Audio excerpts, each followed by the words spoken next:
Kasamahan is known to be the largest cultural organization on campus. Learning the phrase, make space, take space, and leave space. How will you share that space? The space that Kasamahan takes up with other cultural organizations and build allyship with those orgs.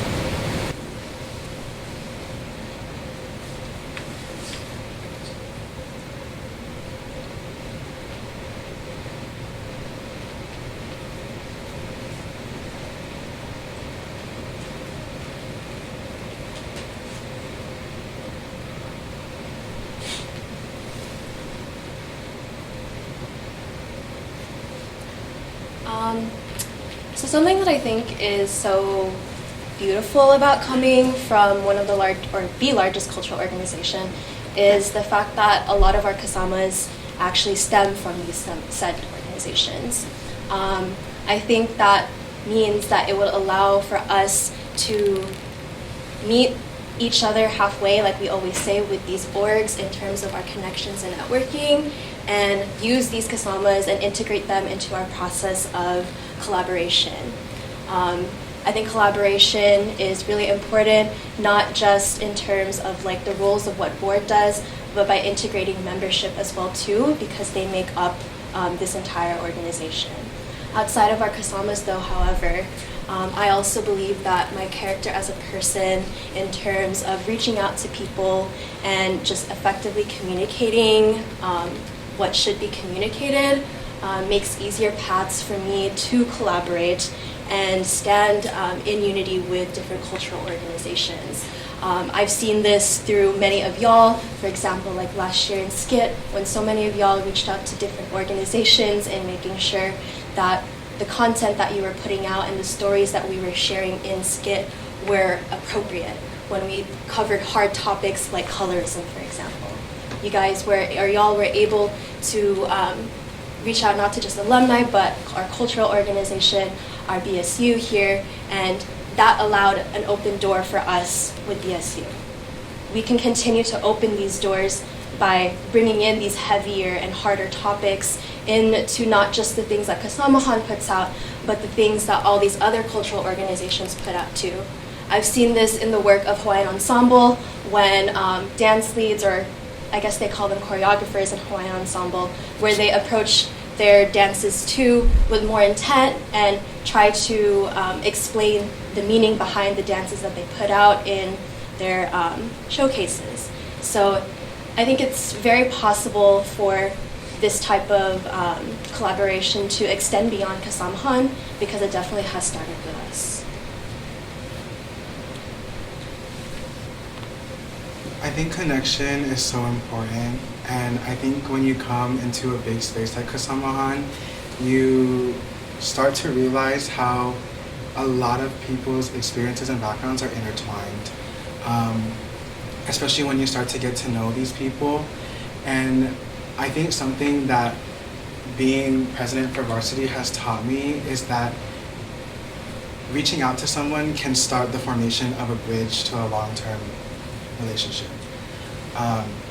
There were people in that dance space who I did not know were part of so many different other organizations on campus, and having that one person that dips into that space allows that door for you to be open to create that relationship. And I think that's really, really important to have, especially when you're trying to embody this idea of unity and solidarity. I have been told that I can come off as intimidating when you first meet me. But the way that I see myself is that put in the right position, I can light up a room. I can talk to someone, start that connection, be the friendly person within this space. And I think when it comes to reaching out to other organizations, whether that's on campus or outside of campus, that is so important. First impressions are so important to start to build that bridge. Because the first time they meet you, that says a lot about you. And if that first time is like, ooh, rough, they might not want to work with you. They might not want to be partnered with you. But it's important how we approach these organizations, both within and outside campus, and knowing our intentions, knowing the reasons why we are reaching out to these people, wanting to build a bridge to, interweave these stories and provide better opportunities for both our community and the community at large. Kasamahan is held by pillars: cultural, social, pre-professional, and political economy. What is an area of growth within one of these areas that you wish to improve on? Can you repeat the last part? What is an area of growth that? What is an area of growth within one of these pillars that you wish to improve on?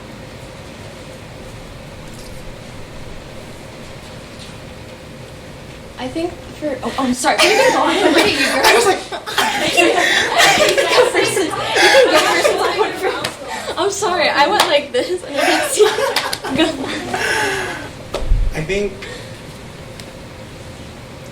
First, coming into Kasamahan, it has been said that we are historically a social org.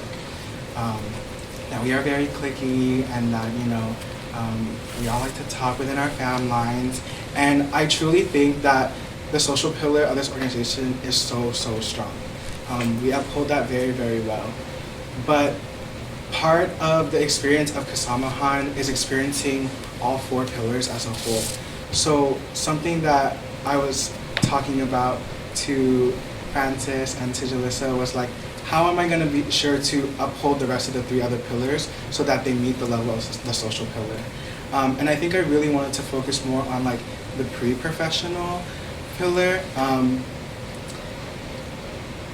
I think, we come into college and we go through classes and learn, but how do we prep ourselves for what comes after? How do we prep ourselves for the post-grad life? Does that mean starting to network with businesses, working on our LinkedIn or our portfolios and our resumes to build that so that when we come out of this, when we graduate, when we move on into the future, we have something that embodies all of our achievements. Something that we can look back on and be I have all these experience and qualities that make me, and I can thrive in whatever environment that you put me in.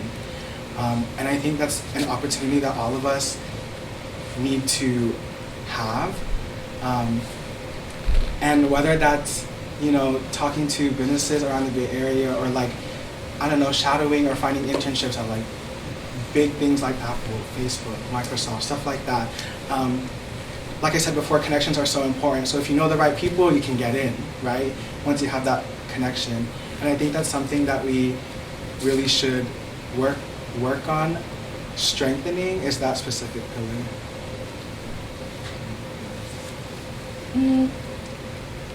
I'd want to echo what Christian had said, because I do agree with him as well in terms especially of how strong our social pillar is. And that's of course for reasons of when people are welcomed into this space, the social pillar is the easiest pillar to engage in. And while I also agree that our pre-professional or our academic and pre-professional pillar is something that we don't often utilize too, the pillar that I feel we don't utilize the most right now is our community and political one, although it is a fairly new pillar. And I think that is part of where our organization is currently struggling with. That's exactly why there's room for growth in that pillar. And I also would like to say that I myself am trying my best to also grow in this pillar too, as it is the hardest to engage in. If you look at membership and you ask members about the events that they've gone to throughout the year, and I'm also not saying this to preface the work that our Kappa CDs go through, but most of the time they don't often go to the workshops that our Kappa CD directors put out. Because it's not as appealing as going to a dodgeball tournament out in Korea or doing something where you get to meet people instead of learn. But part of the experience of Kasamahan is meeting people but learning together, not just meeting people and then staying in this org to just stay with friends with them, right? There's more to this culture and there's more to this organization than the people that you meet, but you can find that passion for these other pillars through those people. But building off of that too, I know it's scary to say things like, I'm not aware of X, Y, and Z. I'm not aware of what's happening in the Philippines, and that shouldn't concern me because I'm here right now. Or what you do and don't know about culture and what is happening isn't bounded to how like Filipino you are. We're here for you. I'll be here for you. We'll all be here for each other to learn about the things that we should know about so that we become better people and uplift this pillar.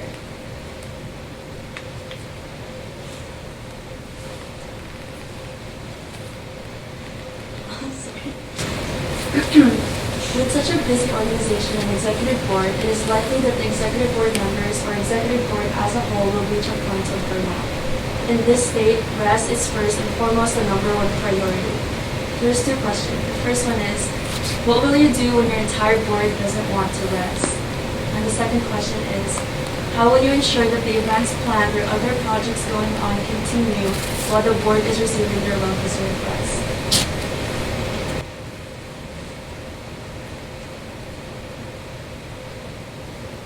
Can you repeat one more time? Just the two questions. What will you do when your entire board doesn't want to rest? How will you ensure that the events planned and other projects going on continue while the board is receiving their well-deserved rest?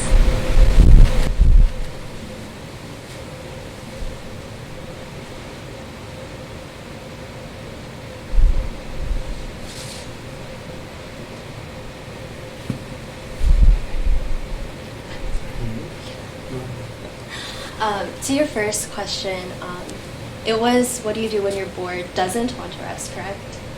And like everyone's burnt Doesn't. out. Oh, and they're burnt out. Okay, now give me. Wait, Wait. we read the whole thing again? Wait, I interpreted that question so wrong. I'm so sorry. No, that's okay. I can do it again. I need to. Are you listening now? I'm just kidding. Yeah. No, I haven't. No, I'm kidding. Okay. With such a busy organization and executive board, it is likely that the executive board members or executive board as a whole will reach a point of burnout. In this state, rest is first and foremost the number one priority. What will you do when your entire board doesn't want to rest? How will you ensure that the events planned and other projects going on continue while the board is receiving their rest? So what comes into mind with me when tackling collective burnout is the Bayanihan spirit. Something that I think is so important in working on things as a board or just in a group is putting your trust in each other, that you will be there for each other and move forward with each other in the things that you need to put out for people. In terms of burnout and when people don't want to rest because they have so much to do and they don't really have a quote-unquote option to rest because they're going to let people down or this event won't get put on, you have to trust in your other directors, in the people you're serving with, that they will be there for you and with you to back you up and to help uplift you when you're burning out. And I know that's hard when everyone is at like this 0% battery, but when we're all doing that together, it makes a difference, And that just, an example to that would be showing up to people's or other people's events when you know that they've been working hard on it. Sometimes showing up can be really hard to do, but showing up can make a difference. Can you repeat the last question again? I'm sorry. How will you ensure that the events planned and other projects going on continue while the board is receiving their rest? So specifically to that second portion of the question too, I would specifically look at the executive board, see what projects these directors have, and look at who would have, I'd say, like the least amount of work to get done in that said moment, and ask them and reach out to them and see if it's within their capacity to support the other board members who are currently struggling or having a hard time moving on with their projects. And that's exactly where I'm going with this value of trust, because we'll be there to help that said board member. And likewise to that, as the executive director too, I would have to trust my own board members too, where at the point where if I ever reach that point of burnout, that my board will be there to support me as well too.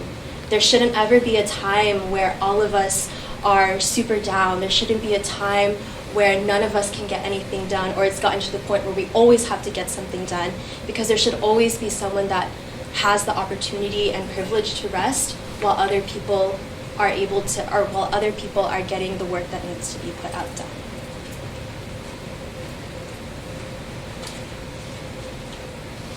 It takes a village. I am not going to do this alone. The incoming DCL is not going to do this alone. The incoming activities co-directors are not going to do this alone. I thoroughly agree with everything that Drew has said, and it really does all come down to trusting your people. When it comes to rest and burnout, I think a conversation that comes to mind is that I had with Christelle. She's always telling me, like, dude, listen to your body. Like, you have got to, like, eat, you have got to sleep, like, you have got to nourish yourself.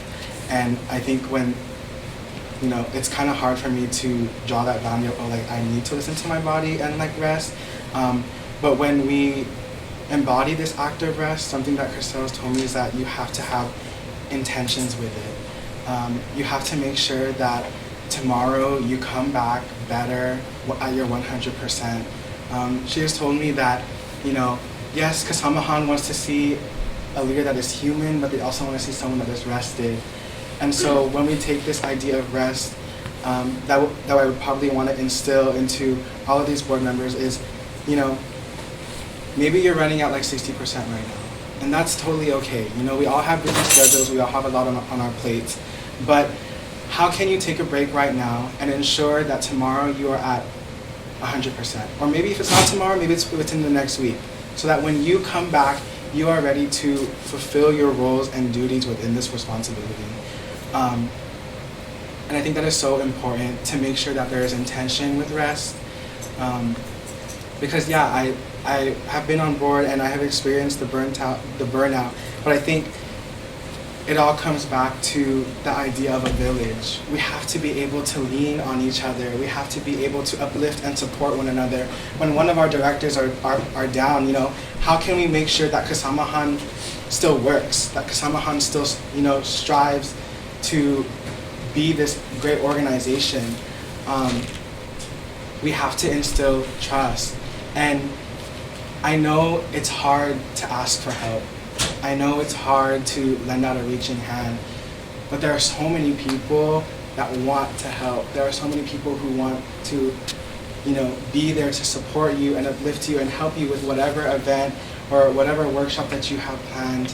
And I think when it comes to trying to figure out, how do I delegate like the workload? If like one director is down, like how do I ensure that, like for example, like the first thing that comes to mind is activities. Like, okay, me and Kamala need a break or something. Like how can I ensure that FG is still happening, And maybe it is during that said break or when they want to take a break, I have a talk with them and I'm like, okay, like let me know what all needs to be done and I will delegate. I will ensure that things still go out according to plan so that you can come back and you can continue what you've started.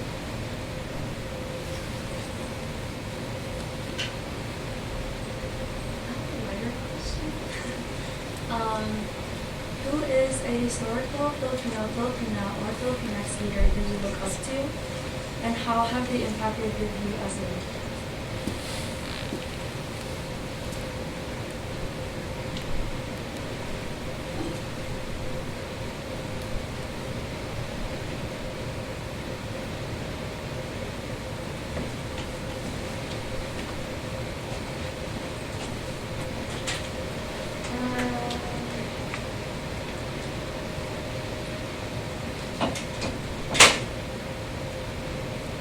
Sorry, this is not historical. This person is very much still alive.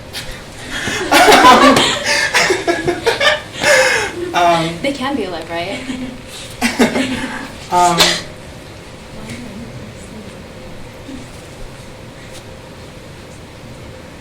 The child in me wants to say Brett Moon. Only because, looking on like social media and like watching silly little YouTube videos, I've never seen someone that really embodies how I feel on the inside. And he is someone who is so open with his sexuality, and and he identifies like as a Filipino, and it's really interesting to see someone carry out a personality or a lifestyle that like your inner child has envisioned for so long, for feeling so trapped. And I think, not saying that like, oh my god, I want to be him. Like, no, I think it's just like an inspiration of like, it's okay to be yourself. People will love you for being you. You're not gonna have to fit this persona. You're not gonna have to put on a facade. You're not gonna have to be some kind of character, because these people are gonna love you and support you and believe in you because you are you. And I think I lead like that, like there are some things that some people don't agree with how I see things or my perspective or my take, but I know that my intentions and my plan, it's all within me. It's how I see things. It's how I envision things. And I think that is so important to, not fit a mold of what people want, but instead be a vessel of what people want, but also like still do it by being you. Because if we lose self, then what happens to us? We can get lost in the process, and when we start to take on these different facades and these different personas, our identity gets lost amongst all of them. And I think coming into this space, seeing all of you and seeing people who have accepted me for being me, it's proven that there's still some good in this world. That there are still people, although it took me so long to be where I'm at, that believe in me and my capabilities and love me for who I am. And that's something that I hope to take into this position. For me, it's also not very much historical, because people I was thinking of were more of things in my childhood as well too, and some of the things that I'm rooted from that has also brought me here today. And one of those few things that I can also proudly say I'm very rooted in is music. I grew up, I am Filipino identifying, full Filipino, and I didn't have the privilege of my parents being able to teach me about what being Filipino meant, and there wasn't much for me and my family to really get along with other than music. My parents grew up singing in a church in the Philippines and got married in that same church, and when they had me and my siblings, they also transferred their skills onto us. And one of my favorite artists that I would sing songs of all the time with my mom was songs by Regine Velasquez. She really sang all the songs that I can paint you a picture of like my childhood. And I can tell you right now that I don't have many fond memories of my childhood, but knowing that singing songs from Regine with my mom carries some of the brightest memories to be the person that I am today. And I think what transcends beyond the qualifications of a leader and the capabilities of a leader is the character of a leader. And something that's so beautiful about this space is getting to know each other beyond the lens of kasamahan, right? We can always get caught up in wanting to talk about like PCN when it's like PCN season, like, oh, how are you doing? Like, how's your dance? Or when it's like kate, who do you want as like an outing, right? Or who do you think is your ate or kuya or kate? But it's like little things like this, getting to know what your fellow kasamas are actually interested in outside of this organization and outside of this space is also truly important. And for some of y'all in this room too, I've been able to share the value of music and build connections with y'all too through things outside of this space.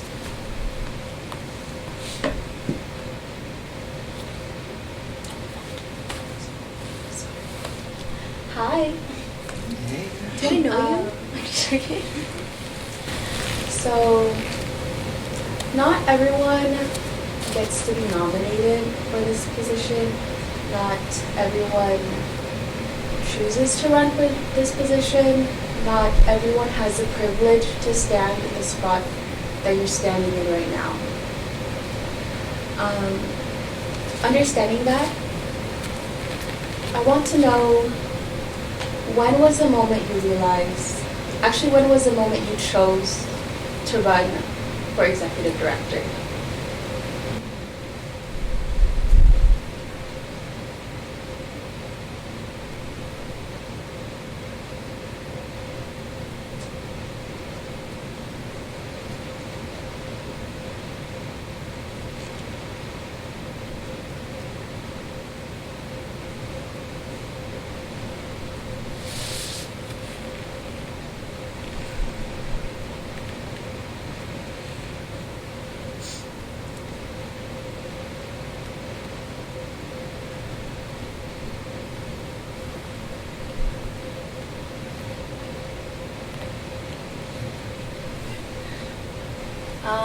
So I'm gonna take you guys a little bit on like my timeline, and talk about not just like one moment, but perhaps multiple moments.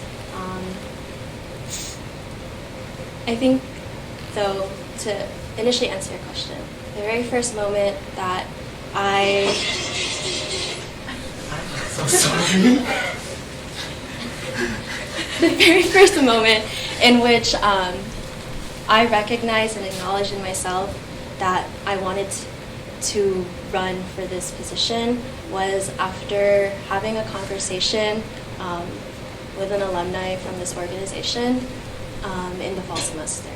This was around the time of Friendship Games. I was struggling very deeply with my academics, and to be completely transparent, if I were to have failed like this one class that I was taking, I likely was not to be at USF anymore after the fall semester. And when I was talking to this person about those things that I was struggling and why I wasn't able to be at SPUF practice literally the day before we were going to leave for Friendship Games, they had asked me why I had chosen to be or why I wanted to be, I was also a SPUF master for Friendship Games, and they had asked me why I had chosen to be a SPUF master. They had also asked me why I had wanted to be on Kate committee this past semester as well too, after everything that I had gone through in the past year, and saying that I wanted to run away from this space and hide from all these people in this space. And the answer I told them, or I gave them, was the fact that I still find my strength in so many of y'all, even when I chose to continue to run away.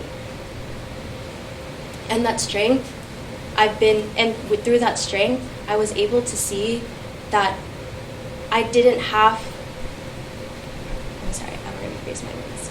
And through my strength, that I didn't have to be on board to do the things that I wanted to put out. I could still be me, and I could still be a person for you all and be a person for others and still see the vision that I have for this organization.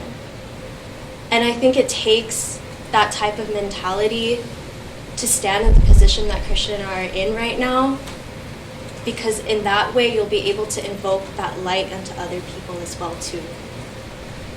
That person specifically also asked me, are you gonna run for executive director? After Chriselle leaves? And then I said, why? Do you ask me that? And they said that they truly saw me being able to succeed in this position. And to be quite frank, I also agree with them, because the things that I've learned from all of y'all have been able to bring me to where I am and build a strong heart and build a strong sense of love for all of you guys, or for all of y'all, to be able to carry through. There was a moment of doubt that I had in choosing to run for this position though, because because I was really scared of wanting to stand back up here and ask y'all to put your hand out for me. And while that's a very valid fear for me to carry, I was able to recognize, after more conversations with people, and another conversation with alumni, that something that is stronger than fear is hope. And when you're able to push into your fears, and when you feel so deeply buried, that the hope that you carry from your struggles can bring you to places beyond.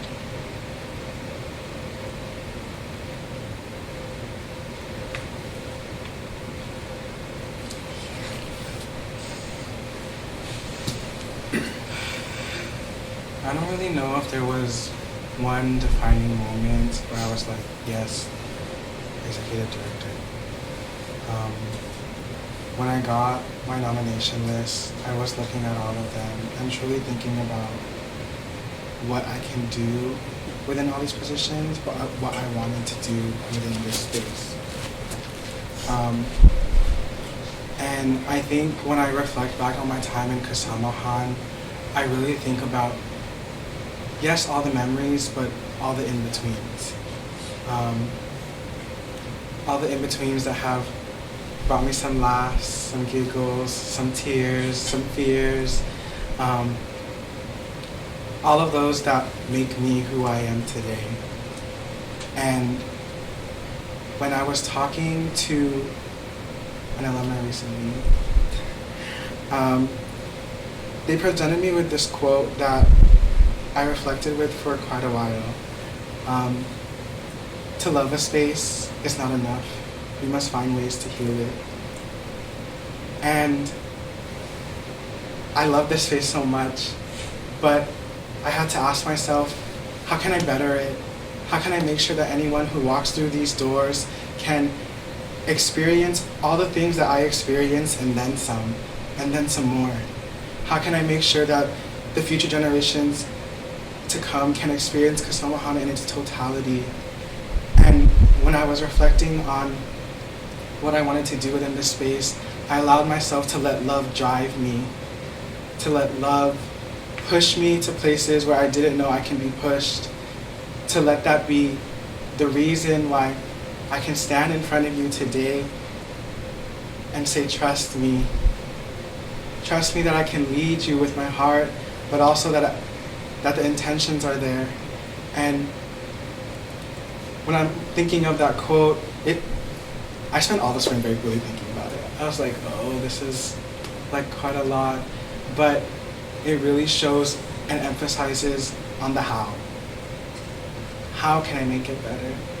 How can I heal the wounds of our past, our present, and how can I prevent them from becoming deeper or creating new ones in the future? And I think when I realized that the only way that I can do that is in this position, is when I submitted that acceptance email. And I think that there is so much power within each and every one of us,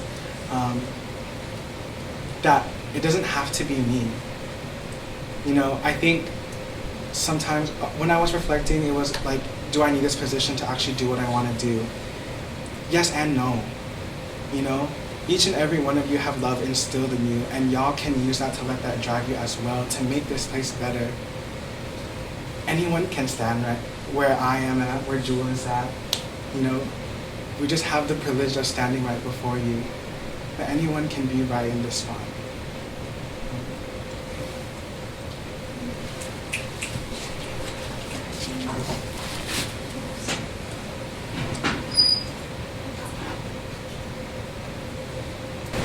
So, a major role of the ED position is to support the other individuals on e-board as well as support general membership.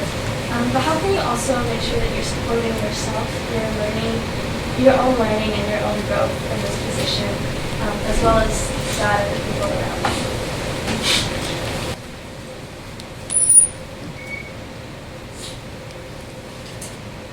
sorry, can you repeat one more time?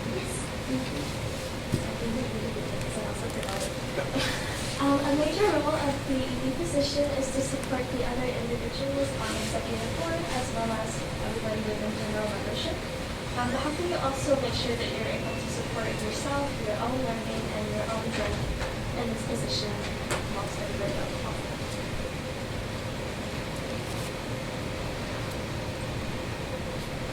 I think presence is a big thing.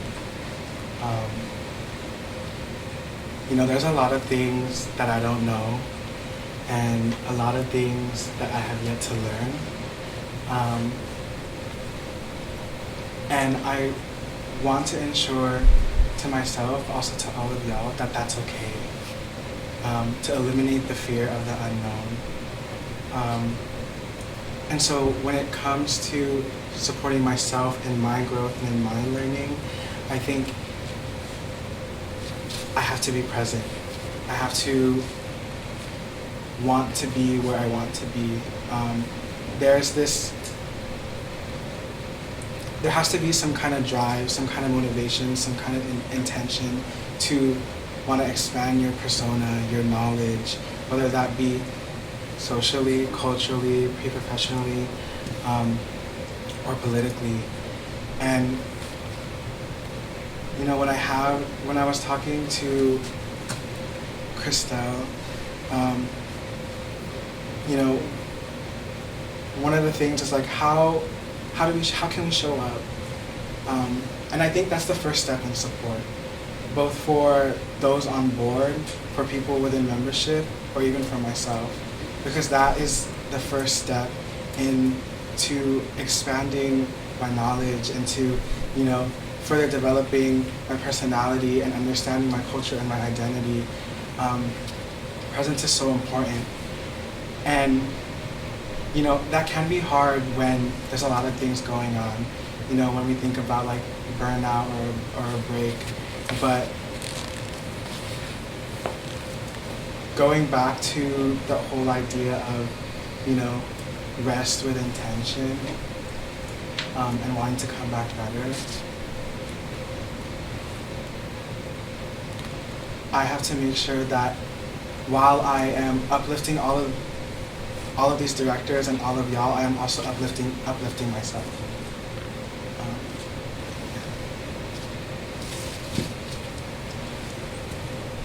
Support to self for me goes back to this idea of rest that we keep on talking about, because there's so much truth into rest than y'all might think. And something that I feel like I've been able to continuously practice this past year especially is what rest truly means to me. Rest doesn't always mean like putting your head down on your pillow and getting like 4 hours of sleep when you have like a 9 a.m., 8 a.m. the next day, right? You have to listen to what your body physically needs, spiritually needs, and mentally needs to be the leader that you are in these positions, not just executive director. And for me, what rest looks like is often at times saying no to people and choosing myself more than others. And that's sounds strange coming from someone who's running for a position where they're saying they're going to be people for others. But there is no selfishness in choosing yourself, because when you nourish yourself and you nourish your body, you're able to be better people for others.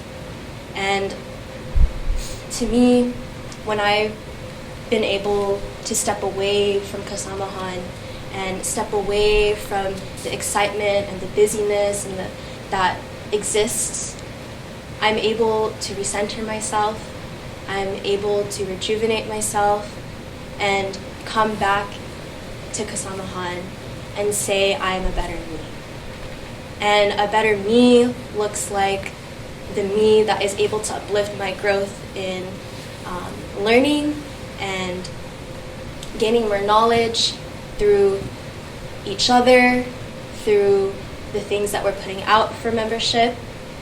So resting for myself is support throughout everything else.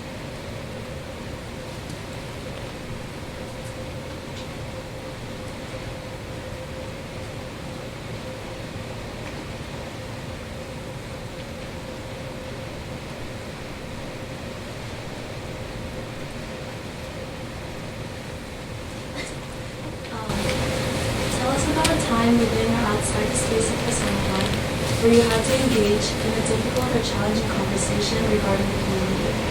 What was that experience like and how have you grown from it? Can you repeat one more time? Tell us about a time within or outside the space of Kasamahan where you had to engage in a difficult or challenging conversation regarding the Filipino community. What was that experience like and how have you grown from it?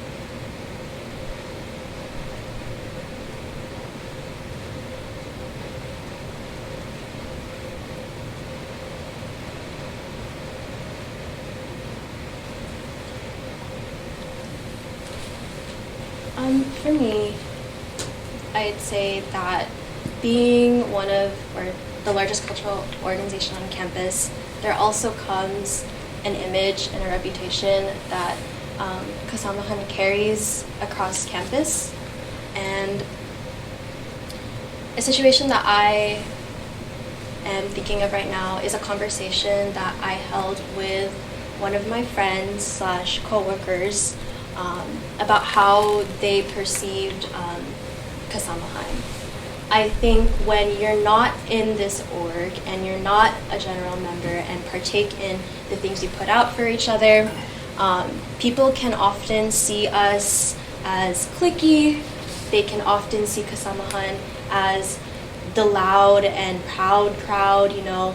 They're just super energetic and it's just always about Kasamahan and nothing else really matters but Kasamahan. And there becomes almost like this negative image that some people carry because of that. And when I was talking to this person about these images that campus clubs and partners like carry, it all is like super subjective and varies across the people that you talk to. And something that this person wasn't able to understand is the entire experience that I myself had in this organization that's brought me to love Kasamahan so hardly and in the way that they see.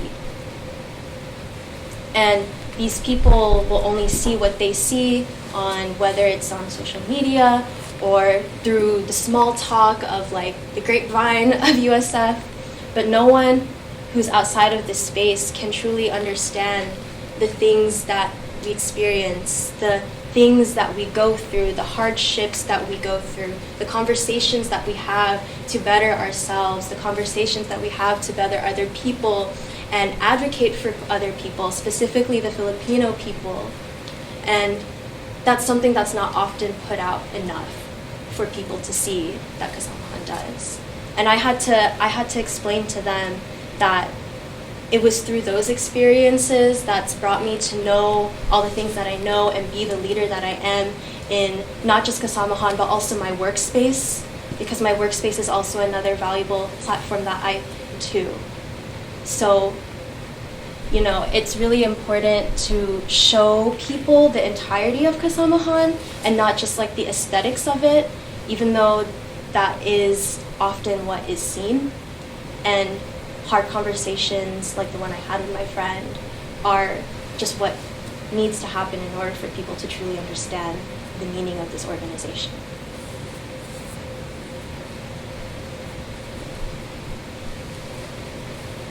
I think the first thing that came to mind was the taboo of mental health within the community. I've had my own personal and internal struggles, and it's really hard for me to lend out that helping hand, to really talk about all the brain voices that are going on in my head and all the intrusive thoughts. And my parents are one to believe that mental illness is like not a thing, that I'm just weak, that I'm not strong enough, not man enough, that I surround myself with the wrong people, that I'm not capable.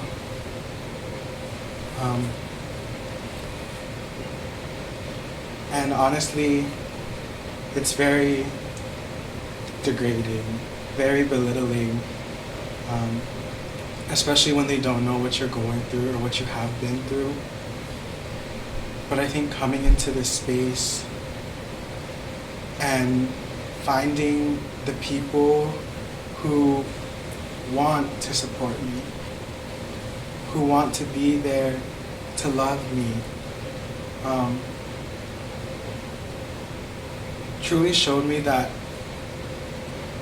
it's okay to not be okay. It's okay to feel all the feelings, to, feel all of your emotions and also reflect on them.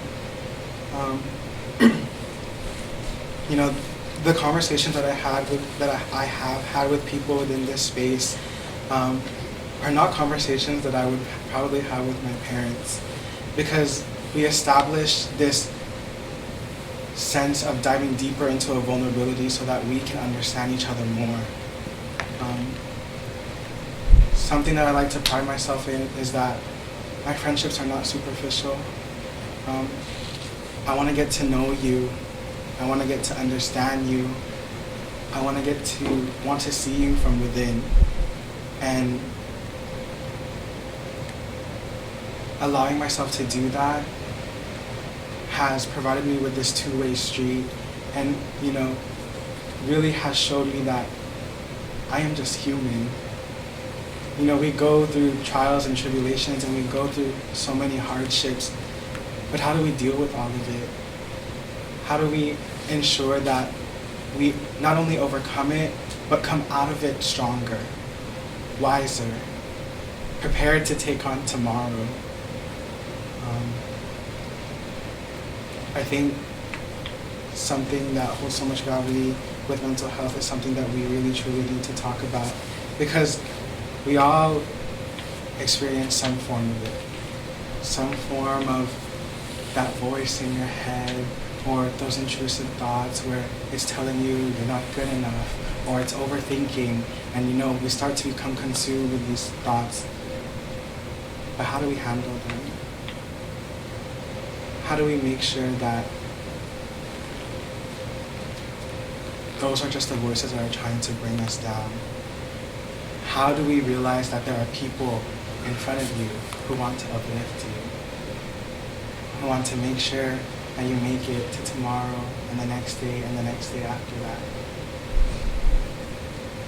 And I think it's conversations like that that we truly need to have within this space.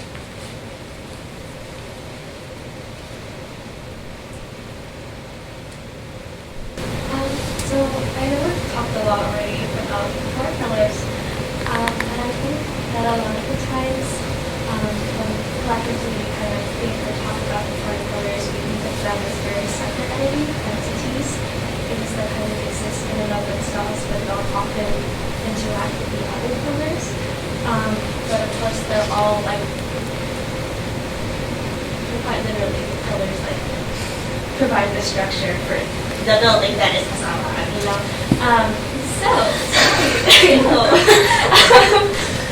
My question is, where do you see the connections between those four pillars and how they intertwine? And I know we also talked a bit about how we upholding the four pillars already, but how can we truly integrate them with each other in this position and encourage the support and the rest of leadership to do the same?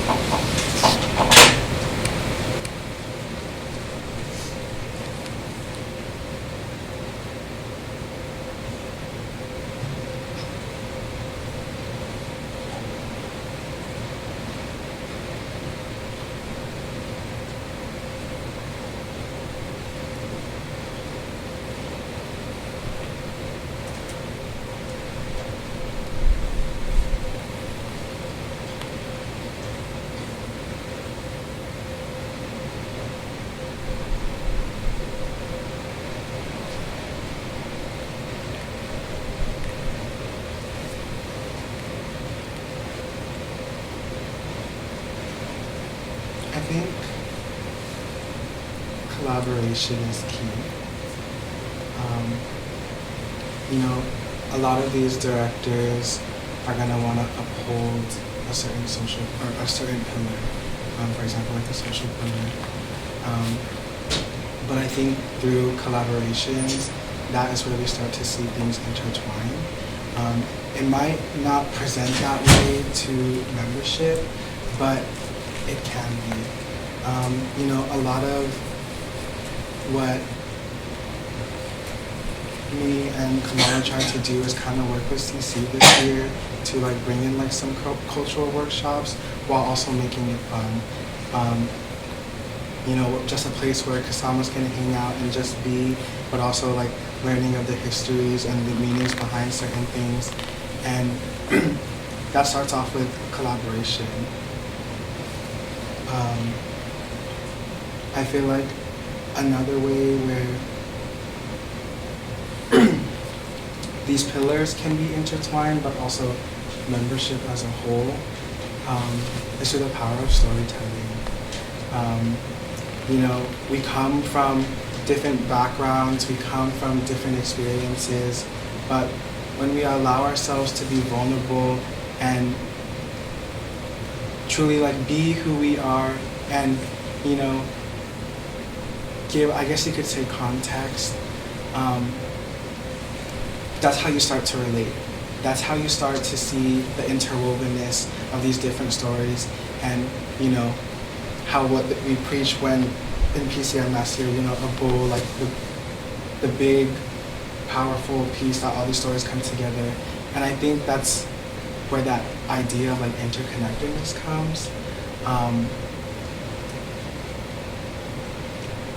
Sorry, I lost my train of thought.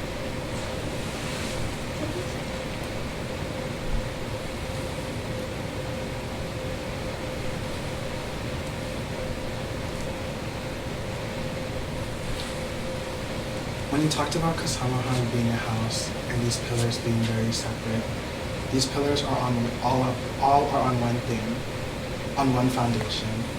And I think that's something that I, alongside y'all, will need to learn is what is that foundation?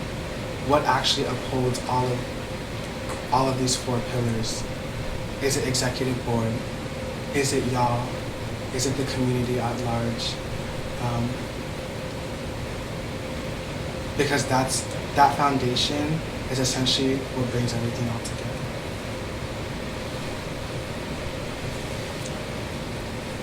I first want to start off with saying that it's really hard to conceptualize, visualize like a true connectedness between these pillars, because the way I see these pillars is that they are separate for a reason. I think in order to truly see this connectedness that Christian touched on and that you were mentioning, Janelle, is establishing is through the exploration of each individual pillar first. You can't kind of jump into this organization and just say, I'm gonna embody all four pillars because they're all kind of like the same for me, right? You need to truly understand each one first. And I think for me, what I was thinking of when you described or explained your question was relating the pillars to, or like comparing the pillars to like the chambers of a heart, because there's four chambers in a heart, and there's like a specific pathway in which blood must be pumped to provide it to the heart. And in a very similar way to these pillars, there is a certain understanding and path that should be taken or can be taken to explore each pillar and go down this path to understand the heart of Kasamahan, the heart that beats for each other and the heart that beats for each community. And I think logistically speaking, like there are ways that this can be done, and usually we start off the year strong, very strong, with like a Kate season and a friendship game season to uphold our social pillar. But what happens after that? How are we going to continue building this community beyond just our social pillar, right?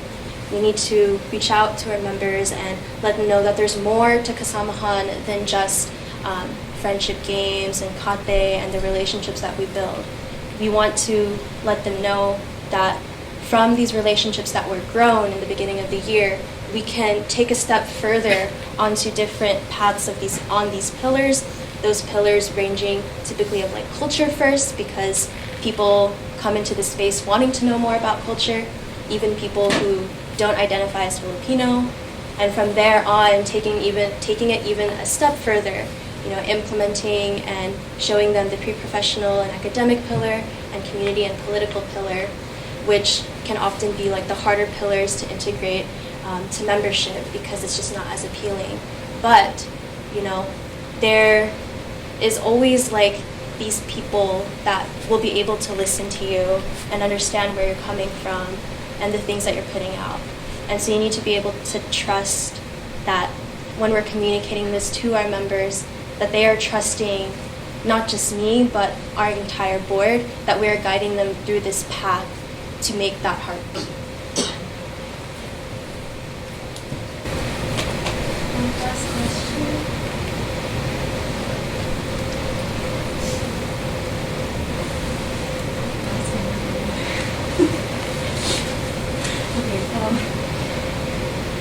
In the executive director position, you may find yourself in situations where board members have a conflict with each other. How will you face these issues and care for board members? What will you do if you hit a wall and they cannot find themselves coming to an agreement?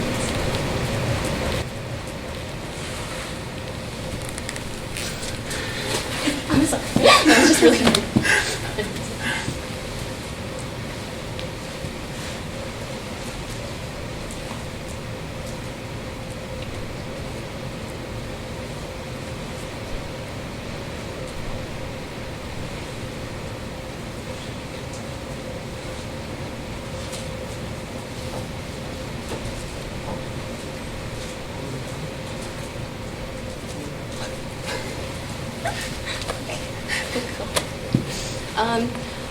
Something that I believe is a strength of mine is the empathy that I carry.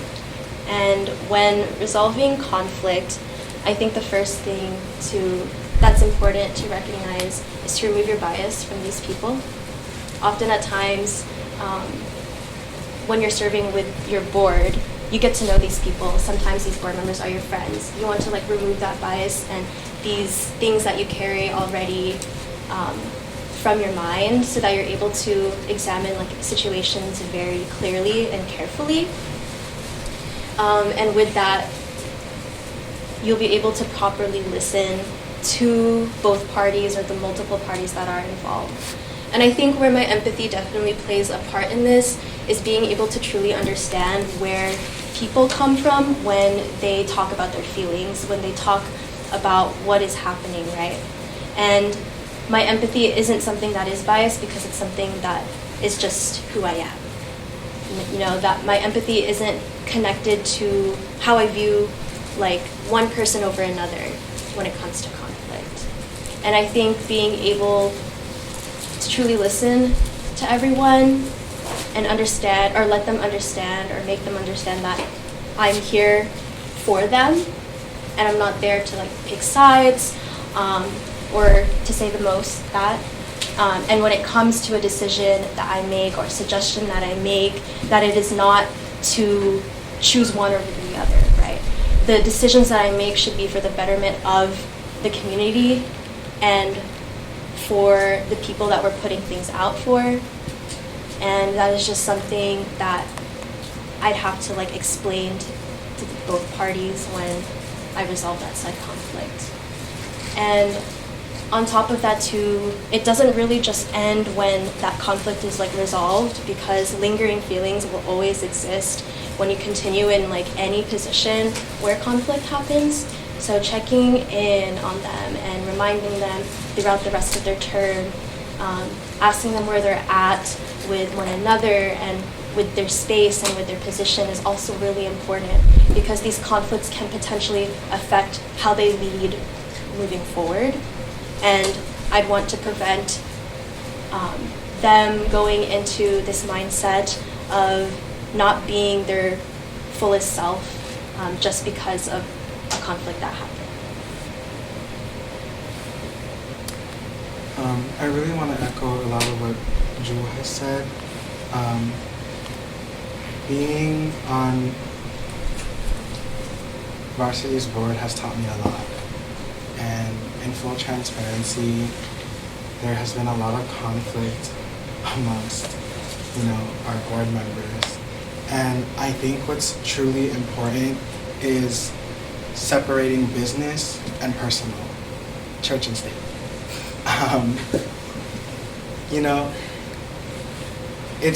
You really have to understand both people, where they are coming from, why they feel this way. Was it because of a miscommunication? Was it because of some kind of action? And really provide a reflection for both of them. Because sometimes when you have all these repent feelings towards someone, you're very tunnel vision and you don't look at the bigger picture. But you really have to look at, is it affecting the community at large? Is it affecting your work ethic? Is it affecting the space? And when you eliminate the biases that you have for these people, you truly start to see the root of the problem. And I know for some that might be hard, but I think when there's a job to be done, when there's a responsibility to fulfill, when there's an event to put on, I am one to be very good at putting aside personal feelings, because I know we got stuff to do. Execution is so key, and we have to really reflect on, does this certain conflict affect the outcome? Will it affect the outcome? Does it affect how they lead right now? In full transparency, I am seeing that on Varsity's board right now. It is affecting how they are leading. And I think that's where the hard conversations of confrontation have to come in, because, you have to make them realize what they're doing. Because some people don't realize. Some people are not self-aware, and that is okay. But, not to say call them out, but to just explain what you see, your perspective, what your other members are seeing. Because they're not going to know what they're doing wrong without being told. They're not going to see any fault in it if it's not affecting anyone. But I think therein lies the growth. Conflict can be very hard to deal with, but this all comes back to, how do we rise out of it? How do we ensure that conflict isn't affecting those around them, or affecting the space, or affecting the individual? And I think that just has to go with a lot of reflections. That's something that I kind of implemented in my board for Varsity, is really talking to these people heart to heart, one-on-one, seeing where their mind and heart is, and seeing all their feelings and emotions, because seldom do we ever get the space to do that, especially in a dance team like that. We're always 5, 6, 7, 8, and boom, here we go. We never talk about how we feel on board because we're so da-da-da-da-da. But it was so, I don't want to say interesting, but interesting to, when I provided the opportunity and the space for them to really pour their heart out to me, I was able to see both the external and internal conflicts that they had with people. And then from there, you have to reflect as a person in this position to be okay, now how do I situate this? How do I handle it? How do I make sure that this is a lesson for us to learn and we can grow from it?